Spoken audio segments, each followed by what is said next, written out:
Gibuksan na ang 11 kolehiyo nga mismong ang Davao City LGU ang nagdumala nga mao ang City College of Davao.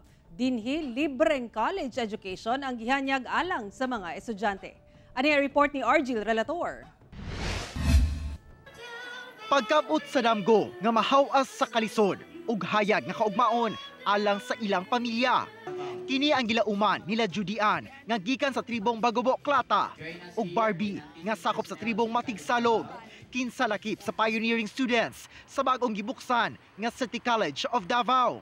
Adlawng Lunes, opisyal na ang gi-welcome ang 320 ka first-year students sa City College of Davao nga nahimutang sa temporary campus nila sa Barangay Katalunan Pequeño, Davao City alang sa academic year 2023-2024.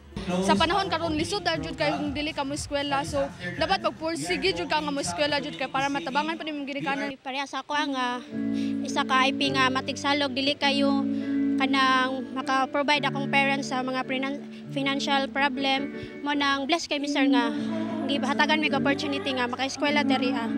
Makasaysayan matud pa kini, sanglit ang City College of Davao ang 11 kolehiyo ubos sa pagdumala sa Davao City LGU. The City College of Davao is geared towards providing quality, inclusive, equitable education for all the people of Davao. For the task of building a school is never ending. The challenges indeed are numerous. Our vision for excellent education is a work in progress. Panawagan ni Mayor Baste Duterte sa mga estudyante.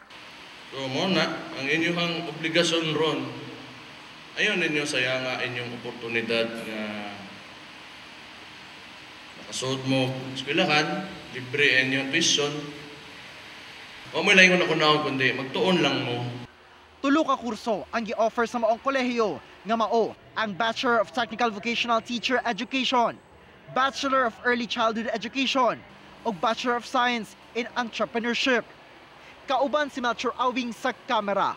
Ako si Argil Relator para sa One Mindanao.